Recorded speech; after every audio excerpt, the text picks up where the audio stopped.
Hey guys, it's me, Sam. So I'm gonna do a review for Indie Game the movie.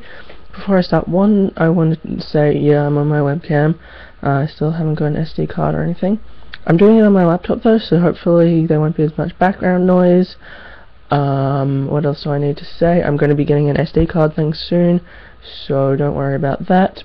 But I'm not going to be filming for a while anyway, because I'm super busy in December, despite the fact that it's holidays.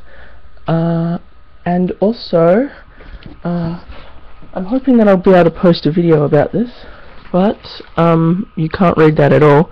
But it's my receipt for the pre-order of Far Cry 3, and I actually pre-ordered it ages ago because I thought it was coming out in September, so I pre-ordered it I think in August. Yeah, I think so. But anyway, I'll be playing that. I'll probably do a first impressions video fairly soon, and that will be really fun. It's actually the first game I've ever pre-ordered. Anyway, since we're still talking about games, let's talk about the movie, Indie Game the movie. And I'm reviewing this for Sourcefed Movie Club. And I want to start off by giving my quickie review, which is, oh my god, see this movie.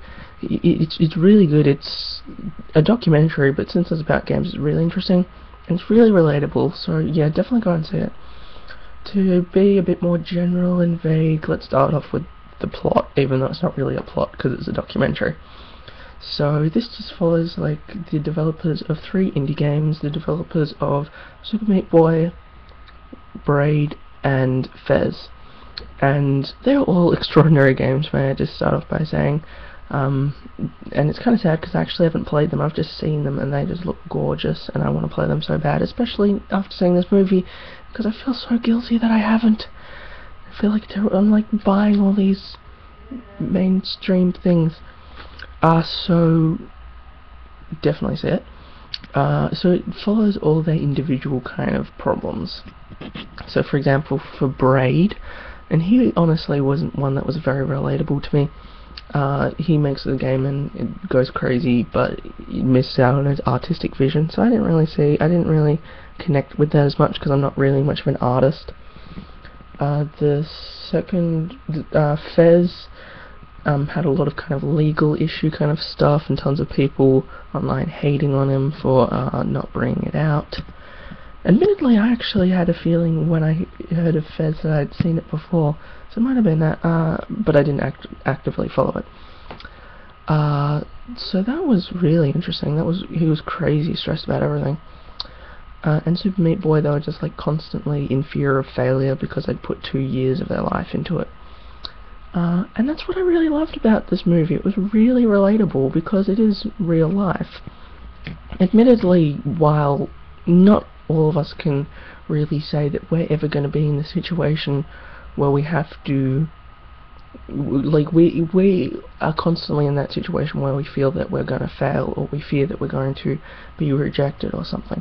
But it's never, I guess it's not really ever been for as many people this kind of caliber, I guess, of like this scale, because it's just something like handing in a test, handing in an exam. So it's still something that happens in everyday life, but it's not really to this grandiose scale of like, I've spent 3 years doing this, and if I don't do this, I'm going to kill myself or something. But it is really relatable, and that's the sole reason that I love this movie. Because, I mean, it is a documentary, of course it's going to be realistic.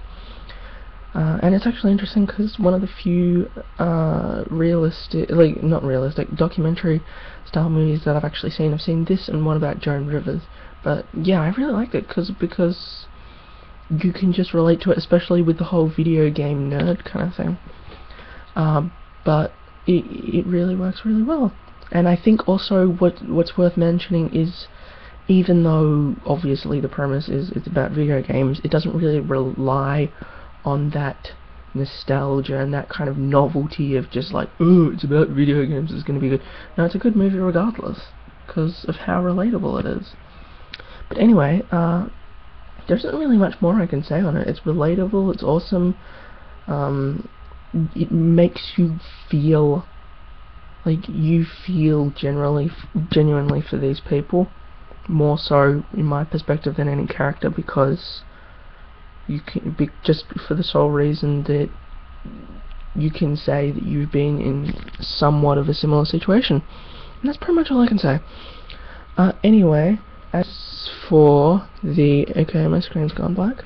As for the rating, I didn't get my things together, but I am going to give it, if I can get all my things.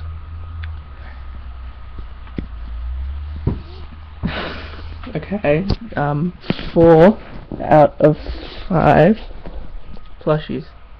We've got Elle from Death Note, and we've got Penguin, and we've got that. And just for an added bonus, because it's gaming, we've got why not? So 4 out of 5. It's pretty good. Admittedly, it's a bit slow at the start, but yeah, it's a really good movie. I highly suggest it. So, without further ado, I will bid you adieu and go buy my mainstream non-indie game. But I'm still so excited for it, and my friend's gonna be coming any minute now. I'm gonna go get it. So bye. And there go all of the plushies. And yeah, plushie away.